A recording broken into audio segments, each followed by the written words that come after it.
Дедушка, мой папа, все воевали Надо повернуться сюда.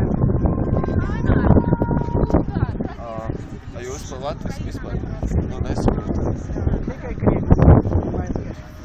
Nē, es vienkārši arī tā, es no laukiem. Varbūt jūs sapratīsiet. Nu, var mēģināt. Kāpēc ir tāds saspīlējums starp latviešiem un krieviem? Es nesaprotu. Jā, tas vēsturiski viss.